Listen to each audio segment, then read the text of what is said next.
todos, estamos aqui mais uma vez para uma reunião do Grupo de Apoio Nacional a Pessoas com Zumbido, esse trabalho voluntário nosso aqui da FIDIS, que a gente adora fazer.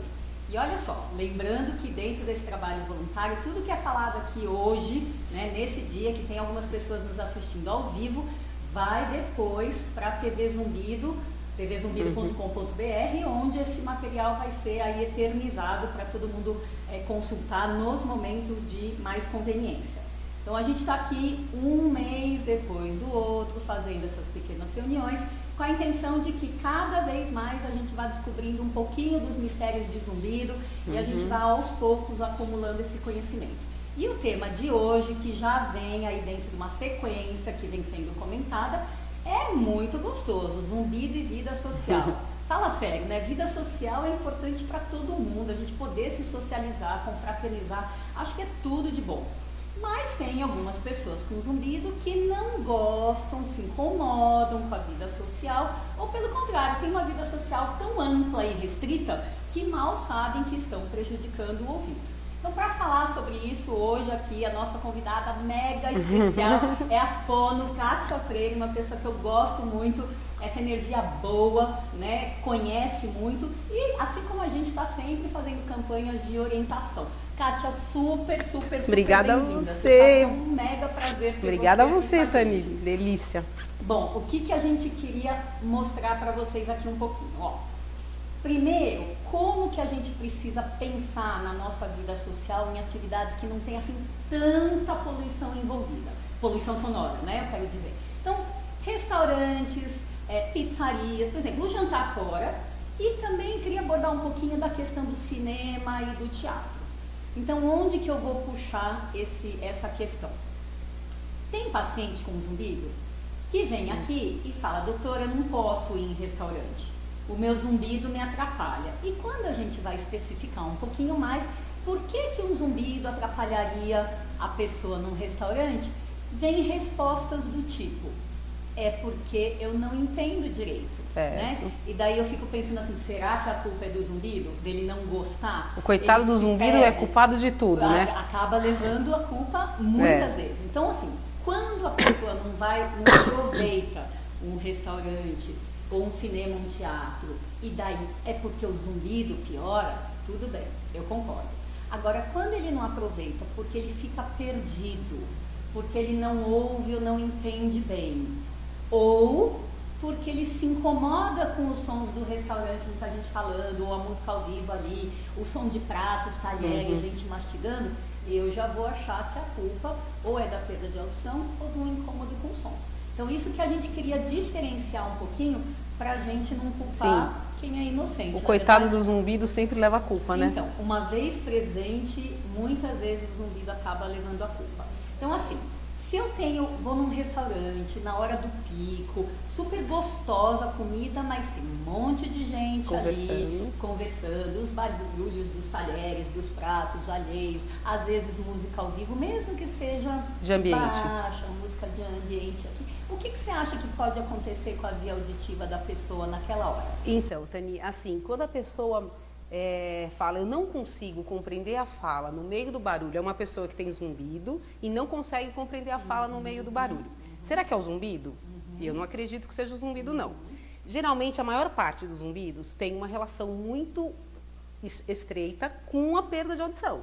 Então, muito provavelmente, essas pessoas podem ter algum tipo de perda auditiva nas frequências agudas. A maior parte dos idosos tem os graves mais preservados e os agudos um pouquinho mais caídos, ou quem ficou muito tempo exposto a barulho, o tipo de perda de audição por exposição a barulho é o grave preservado e o agudo caído. E nessa região dessas frequências agudas, Tani, existem fonemas importantíssimos para a compreensão de fala. Por exemplo, F, que é o F, o V, o S, que é o S, o Z, X, G. Ou seja, o F e o V, o S e o Z, o T e o D, esse tipo de som está concentrado na região da perda auditiva dessas pessoas. Então, o que é, por exemplo, alguém falar 6 e ela entender no meio da conta ali do restaurante, ela fala 3. Então, a pessoa está num restaurante, daí quanto que é a conta? 60. Ela, 70? vai gastar dinheiro a mais. O que pode estar acontecendo? Ela está trocando um fonema super importante, que é o S, num momento que ela não deveria trocar. Sim. A culpa é do zumbido? Não, provavelmente é de uma perda auditiva. Por exemplo, Tani, uma sílaba sa. Sa é forte. Forte, né? Sa. Mas tira o A. Sim. Chá é forte. É a mesma coisa que eu falo para alguns pacientes, eu falo faca e vaca. Exatamente. O que tem do forte? É o aca, É. né? E o são... Pois é, a hora que você tá no Fá é forte, tira o A, fica... O que é? No meio do barulho. Gente. No meio do barulho é nada. Então, quem dá força para uma sílaba no português é a vogal. E a vogal está na região das frequências preservadas dessa pessoa.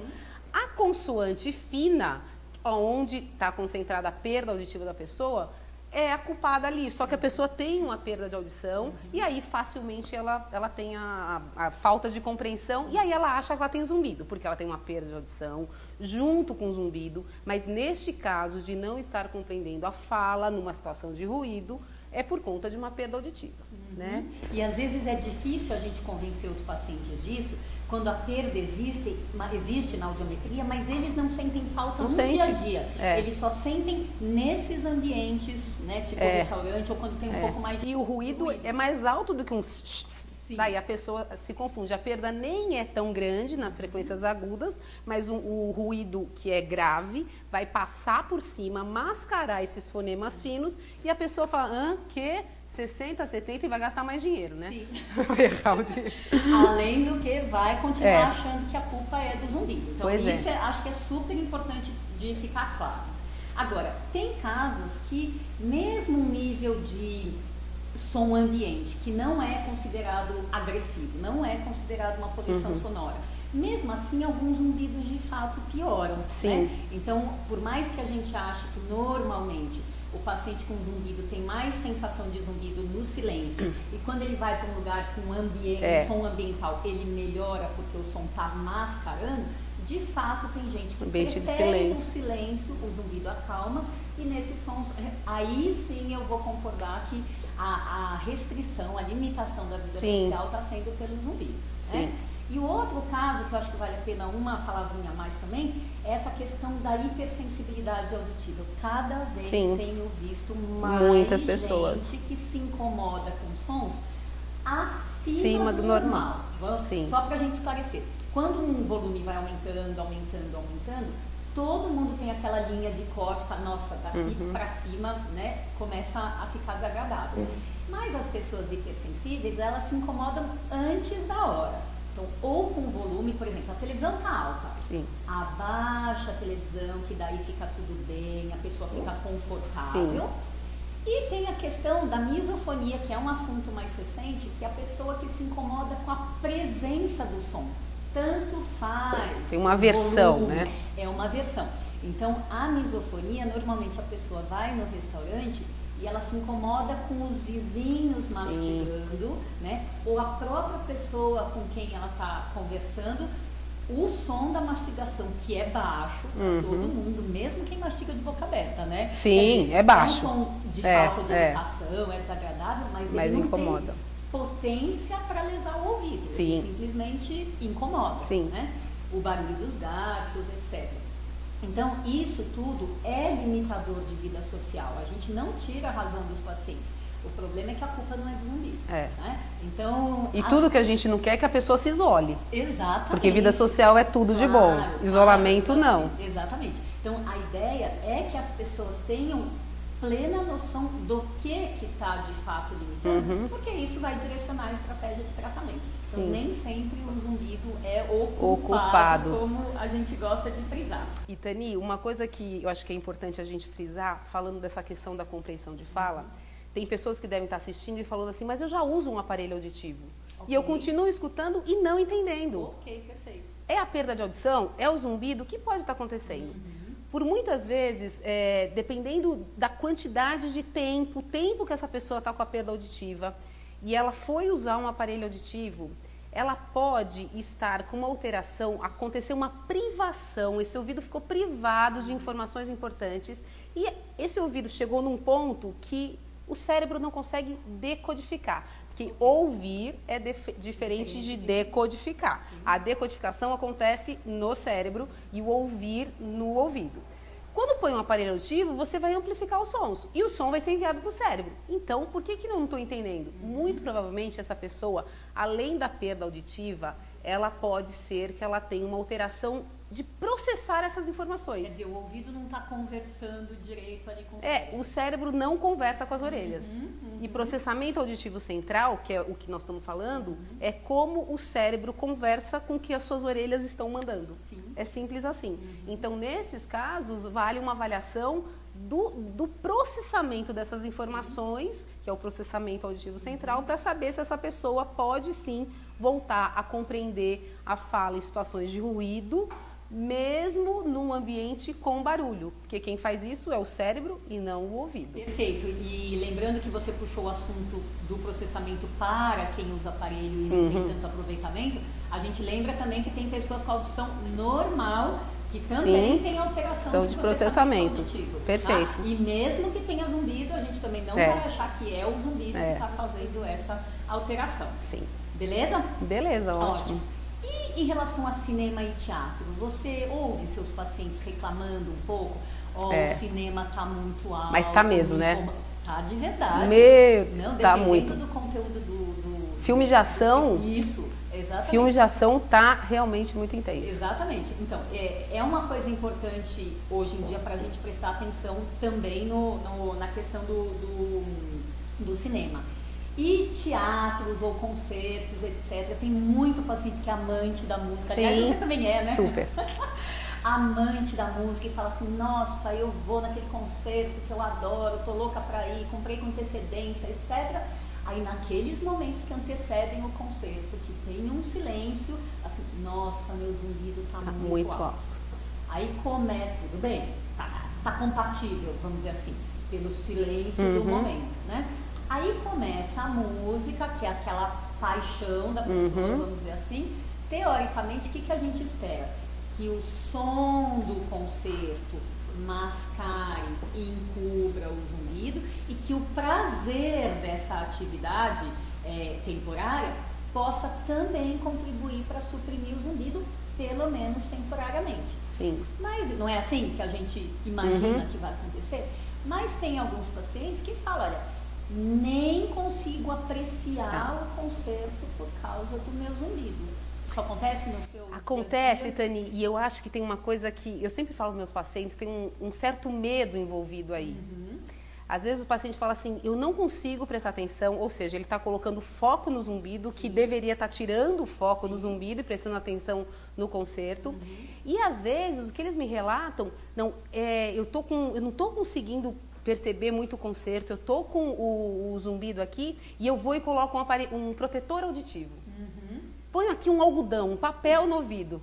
O guardanapo. Um guardanapo que tiver. A pessoa vai e coloca. Será que isso é correto, Tani? Será que aquele momento onde ela está exposta, que não é por 4 horas, não é por 2 horas e meia, ela não está do lado da caixa de som, será que aquilo vai piorar o zumbido dela ou piorar a perda de audição? Acho que a coisa mais importante é a gente nem ser 8 nem 80, nem super proteger e nem subproteger. Porque se você super proteger esse ouvido, onde vai colocar uma bolinha de algodão, um papel, naquele momento, você já está com um pouquinho do medo do zumbido, meu zumbido vai piorar, eu vou sair, não vou conseguir dormir, a pessoa já está ficando com um certo medo, talvez até uma fonofobia aí no meio, a pessoa está ficando com medo e ela põe o protetor, um algodão qualquer. Muito provavelmente, se ela fizer isso com muita frequência e se ela toma uma atitude nessa situação, ela pode fazer isso dormindo, ela pode fazer isso em ambientes que não tem barulho, em silêncio, e aí ela pode desencadear uma outra hipersensibilidade, que ela super protegeu, e aí ela fica sensível a qualquer outro som. Exatamente, porque toda essa informação para o cérebro vai sendo mudada também. Então, isso que ela falou, eu acho super importante, e até vou aproveitar o gancho para manifestar o quanto eu sou muito contra dormir com protetor. Sim, eu também, super Porque contra. por mais que a gente esteja falando de vida social, vamos aproveitar. Dormir é vida social também. Você descansa, né? Não é? A ideia é que quanto mais você foge do barulho, muitas vezes por medo, né? Não, as pessoas às vezes nem esperam ter um incômodo. Sim. Elas, por medo de ter, elas já se protegem. Quanto mais você faz isso, mais sensível você vai ficar. Então eu gosto de comparar isso com a via visual. Então, por exemplo, se eu não gosto muito da luz do sol, porque ela me incomoda, a tendência é andar de óculos escuros. Mas se eu fico com tanta aflição de ter esse incômodo com sons, aí eu começo a tudo colocar mais penumbra na minha casa, etc. E o dia que eu resolvi sair de casa e esquecer o óculos em casa, aí ferrou, né? Aí quer dizer, nunca mais o cérebro, a parte visual que interpreta a imagem, vai conseguir lidar com uma sensação que é absolutamente normal do dia a dia. Que é uma luz normal, né? É uma luz normal. Sim. Né? Então, assim, quem é sensível demais precisa dessensibilizar, mas não é fugir do estímulo o tempo inteiro. Fugir de luz e fugir do som não merece. Não dá. Aí a pessoa coloca, fala assim, mas o meu marido e a minha mulher roncam. Eu vou colocar um protetor auditivo e vou dormir 8, 9, 10 horas com esse protetor. Eu nunca vi, aliás, uma pesquisa científica que eu sugiro, que a gente poderia fazer, se ronco causa perda de audição. Se o ronco causar perda auditiva, eu concordo, vamos pôr protetor. Mas ele não causa, ele não tem uma intensidade a ponto de você ficar 8 horas com um protetor no ouvido. O que a maior parte das vezes eu encontro nos pacientes é o paciente que dorme com o protetor a noite inteira, num ambiente que não é ruidoso o suficiente para ele ter que proteger, para não causar uma lesão. Esse paciente, qualquer coisinha incomoda. Teclado de computador, barulhinho mínimo de uma maçaneta, ou seja, tá com uma hipersensibilidade, né? Exatamente. Eu acho que ninguém merece estar dormindo junto de alguém que ronca. Ninguém merece, não. Antes da gente ficar pensando, vou botar protetor, vamos tratar o ronco, né? Sim. Acho que isso é um problema de tratar a causa também, né? Ó, a gente está recebendo uma pergunta aqui da internet, que é da Regina. Regina, obrigada pela sua colaboração aí. A pergunta é, o barulho me estressa, o que fazer? Que tipo de barulho que estressa? É a primeira pergunta que eu faço, se der, responde rapidinho. Que tipo de barulho que estressa? Porque senão a gente está falando daquelas outras hipersensibilidades que podem estar ou no quadro da misofonia, ou de uma hiperacusia, enfim. O mais importante é você ver. Você está incomodada com o volume, parece que o mundo está amplificado. Isso. Então está tudo mais alto e se baixar fica numa boa. Ou você está incomodada com a repetição dos sons, então alguém comendo batatinha, frita, o saquinho, né, de botar a mão e tirar. E te causa uma irritabilidade. Exatamente, né? Isso. Então tem que ver isso.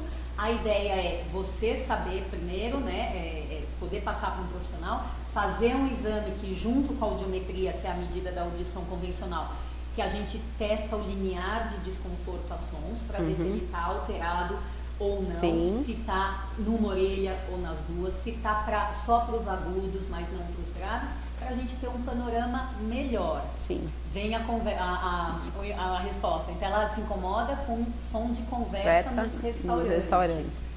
Você se incomoda pela conversa em si. Quer dizer, imagina que você está num restaurante quietinha, sozinha, você não tem ninguém para conversar nem entender. Você se incomoda com essa conversa e ponto final, ou se incomoda porque a conversa deles te atrapalha para entender quem você está querendo conversar. Tá? Então tudo é questão de ver. O seu ouvido que está muito sensível, é a sua audição que poderia estar melhor, né? Para poder acomodar melhor essas informações, ou você está reativa demais. Então tem um meio. Ou então ela não consegue prestar atenção na conversa da mesa dela, ela não consegue ter foco, porque um ruído competitivo pode ser de uma fala de mesa, está competindo o suficiente que eu não consigo ter foco e prestar atenção. Aí está falando um pouco mais a favor, até se você tiver uma audição normal, de uma alteração de processamento auditivo central. Exatamente, que essa questão da atenção é outra coisa que a gente até tem se preocupado com na misofonia. Né? Então, às vezes é só o som de mastigar, mas o som de mastigar incomoda tanto que se eu quero ler um livro, você não consegue mais. A atenção de qualquer maneira. Certo. Mas enfim, vamos em frente aqui. Como é que está na sua cabeça hoje essa questão do volume do ruído ambiental versus o tempo que cada pessoa se expõe? Para mim, isso é a coisa mais importante, Tani, porque existe uma tabela científica, enfim, que a gente segue, que para você ser considerado um ambiente de intensidade normal, ou seja, 85 dB, que nada mais é do que uma rua movimentada, mas assim, não precisa ter muito barulho, você pode ficar 8 horas sem nenhuma proteção. Só que essa tabela é o seguinte, a cada 3 dB que aumenta essa intensidade, cai pela metade o tempo de exposição. Então, 85 dB, você pode ficar exposto 8 horas tranquilamente, que você não vai ter nenhum risco de perda auditiva. Quando você vai para 88, você só pode ficar 4. Quando você vai para 91, você só pode ficar 2 horas. Chegando, pasme você, a 109 dB, podendo ficar somente 1 minuto e 53 segundos. Tani, vamos falar da molecada? Vamos falar das baladas? Das baladas? Dá pra tempo de falar o quê? Como é seu nome, me dá seu telefone e tá na hora de sair, não é isso? Tani, 110 db. 110 dB. Essa moçada deveria conseguir ficar, deveria poder ficar, não é nem conseguir porque eles conseguem, poder ficar somente 1 minuto. Aí, quer continuar? Pode continuar. Protetor auditivo. Claro. Aí, se você coloca uma proteção, aí você pode ficar a noite inteira e até dar telefone pra menininha, pro menininho, tudo certo. Mas tem que colocar o protetor. Então, isso porque você está falando da tabela mais nova, porque a tabela mais era antiga 5. Ainda esperava subir a 5 decibéis e não 3. Para daí cortar pela metade. Agora é 3, né? Sim. Então, quer dizer, cada vez mais a gente vai vendo que pequenos aumentos de volume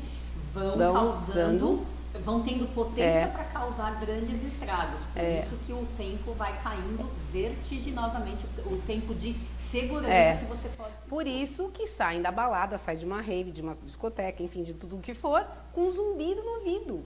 E acha que é normal. Não, é normal.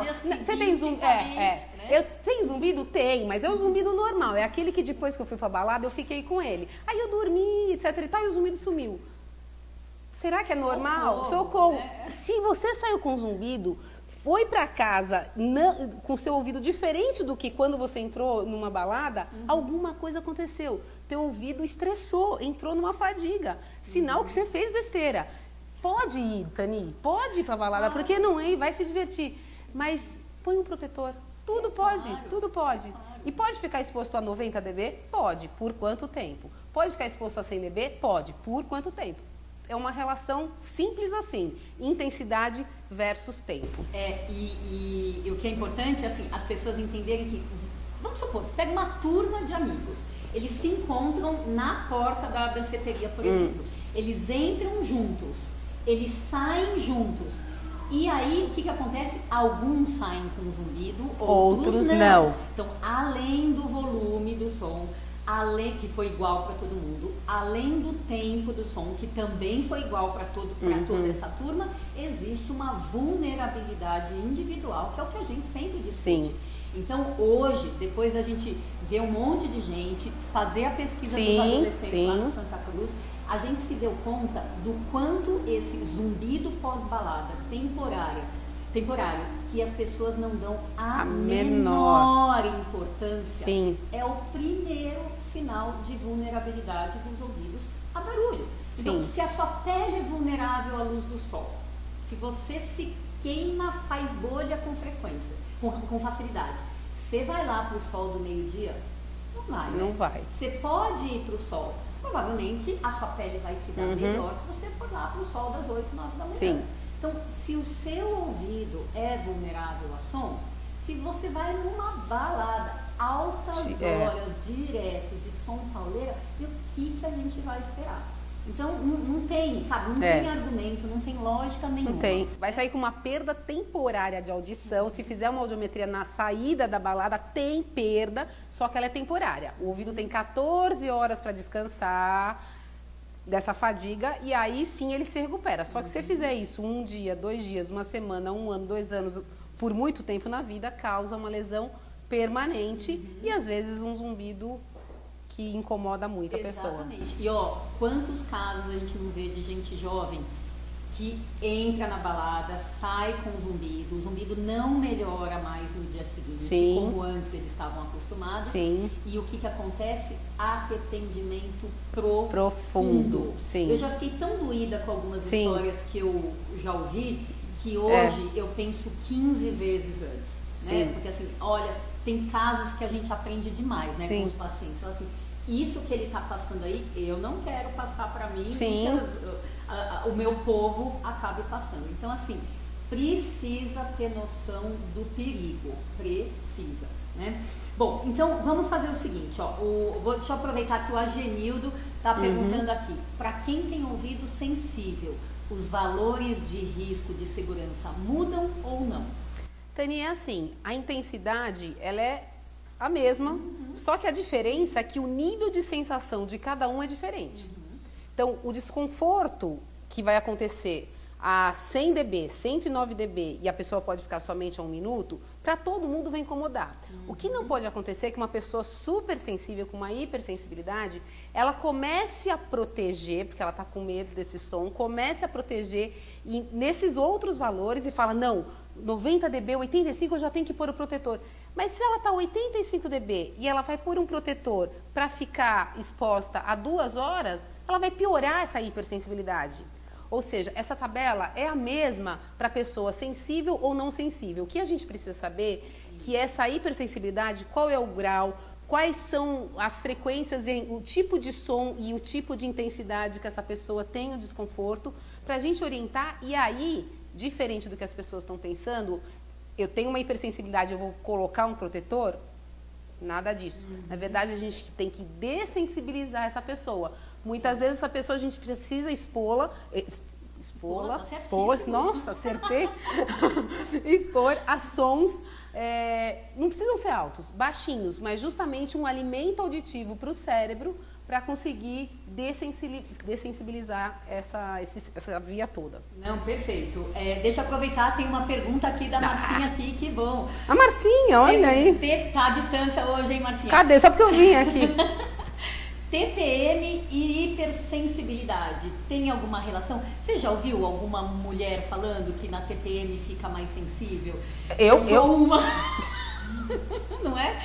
Eu sou uma. Sim. Como o hormônio faz diferença na orelha, né? Eu lembro há anos atrás, quando, nossa, eu fui cobaia de um estudo lá no HC, que estava justamente estudando a questão do hormônio na via auditiva, não tinha nada a ver com zumbido, né? E não tinha a ver com hipersensibilidade, mas era a questão do quanto a mulher normal, com ciclo menstrual normal, ela muda discretamente os limiares na ovulação ou na menstruação. Sim. Né? E hoje, com toda essa coisa, a parafernália a mais que vem, não é, do zumbido, da hipersensibilidade, a gente vê que esses sintomas também aparecem pontualmente nessa fase também, né? Então, como já dizem que a TPM tem uns 600 sintomas, né? 601, né? Se a gente for pensar na hipersensibilidade. Valeu, Marcinha.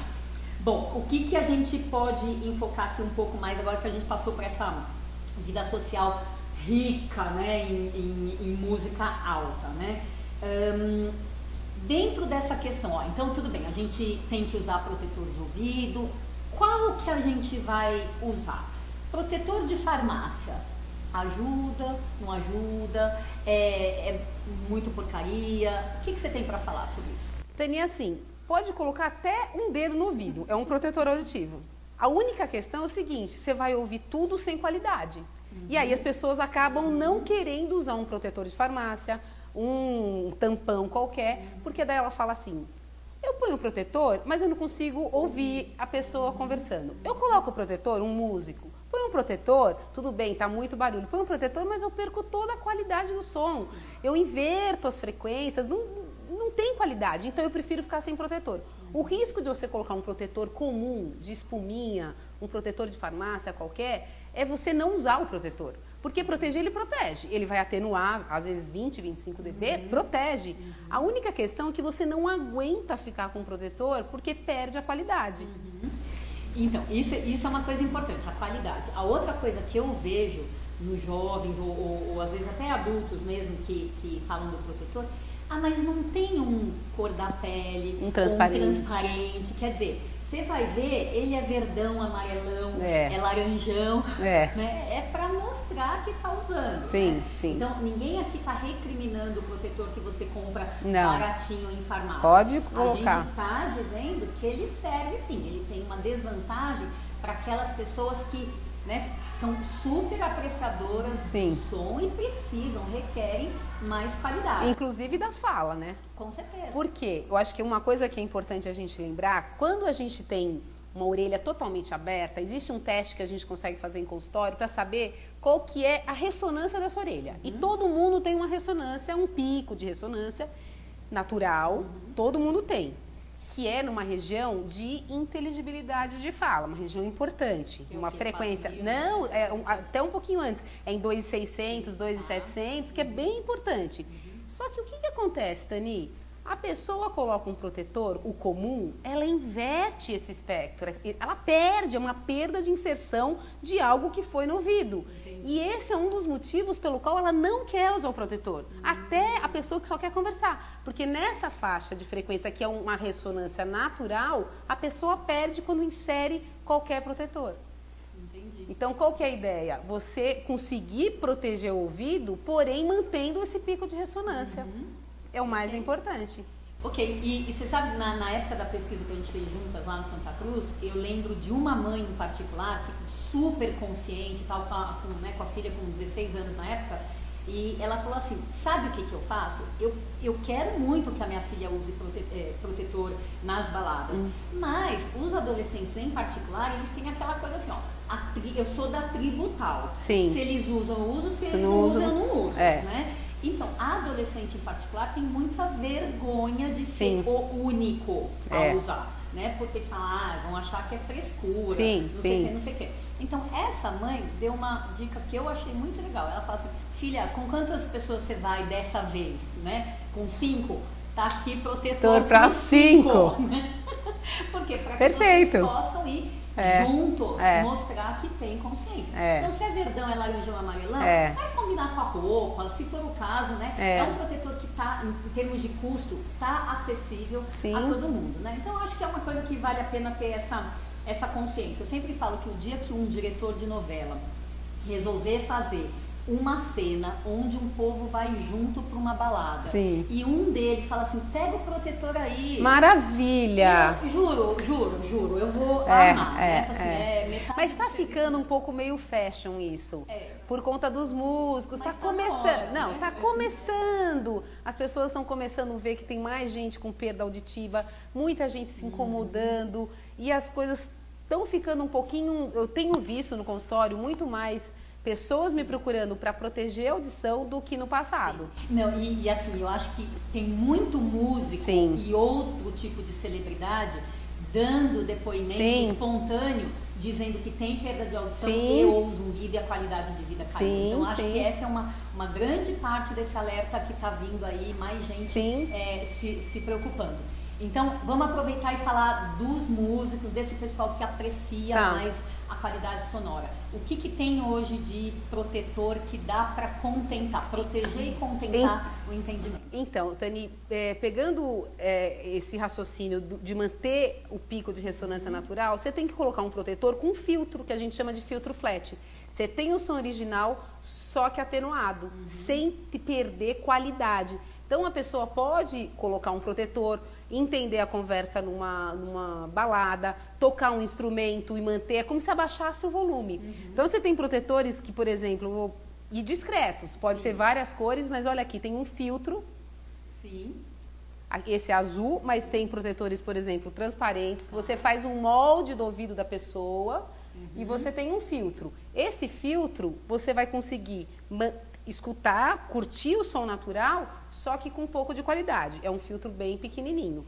E aí a pessoa consegue ficar... Um DJ consegue tocar com um protetor desse. Imagina o grupo de risco. E eu tenho atendido cada vez mais DJs que eu falo, gente, coloca o protetor com um filtro. Você não vai precisar, porque eles ficam com uma orelha de Mickey, né? Uma orelha aberta para a caixa de som e a outra, e o processamento deles, você pode imaginar, que na outra já está passando a próxima música e com um volume altíssimo para compensar o barulho que está externo. Então, bateristas, guitarristas, todo mundo que está exposto a algum tipo de barulho, as pessoas que são os holds, os staffs, as pessoas que vão para balada, dentista, até mesmo num show, você vai curtir o show, você coloca um protetor. Coloca um protetor com filtro, que você mantém o som original, só que atenuado. E tem os que não precisam nem moldar, Tani. Hoje em dia você consegue colocar um protetor aonde... Encaixa, pronto, tipo, não moldou, universal. Uhum.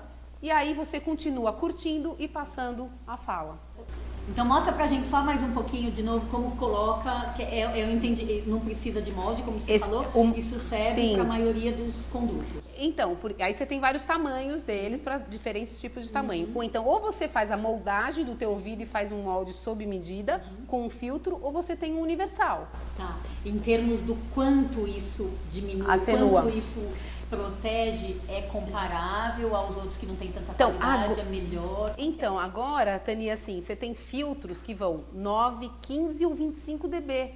Então, se você estiver exposto, por exemplo, a 100 dB, num ambiente que você tem que ficar 3 horas, você coloca um protetor com 25 e você vai poder ficar muito tempo o tempo todo de segurança. Agora, se você tiver, por exemplo, num ambiente que o som nem é tão intenso, mas já é o suficiente para te dar uma lesão, você não precisa pôr um protetor com filtro de 25, você põe um protetor com filtro de 15 dB que vai te proteger e você vai conseguir curtir o ambiente que você está com qualidade. Então, não tem desculpa, Tani. Não tem desculpa a pessoa conseguir não usar o protetor. Ok, a Paula aqui está fazendo outra pergunta pra gente. Obrigada, Paula. No tampão personalizado, como seria o filtro, Kátia? Então, o personalizado é um filtro desse, um filtro também de 9, 15 ou 25 dB, que você tem o som original, só que atenuado. Então, é um filtro que pode ser grandinho nesse modelo, um pouco mais visível, ou um bem pequenininho, que o filtro é menor. Todos eles, filtro maiores, logicamente caiu agora, é um filtro bem pequeno, acreditem, é bem pequenininho, um filtro bem pequeno, aonde você também vai ter atenuação em 20, 25 dB, dependendo do ambiente que você estiver exposto. Ok, mas por exemplo, se ele tem potência para atenuar 25 dBs, independente do ruído, que se você tiver em 100, ele atenua 25, se você tiver em 90, ele atenua 25. Sim, exatamente, o tempo todo. Tem alguma desvantagem, alguma contraindicação de usar o 25?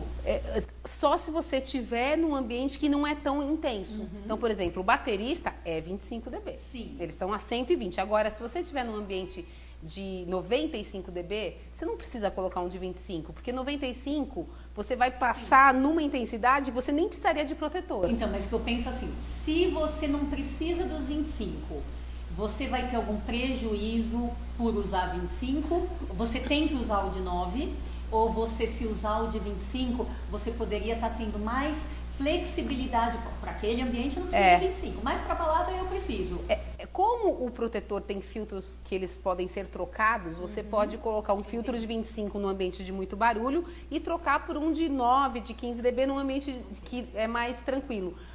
A minha preocupação da pessoa colocar um de 25 o tempo todo é transformar esse ouvido em hipersensibilidade, porque vai proteger na privação, vai entrar num ambiente que não tem uma quantidade de tempo que não é necessário usar protetor. Então, nem 8, nem 80, dependendo da intensidade versus o tempo. Perfeito. E, né, dando continuidade, à questão da proteção dos ouvidos, você acha que fazer intervalos periódicos nas baladas, né, na vida social aí, ajuda também na preservação auditiva? Com certeza, com certeza. Então, isso é uma dica fácil também para todo mundo seguir.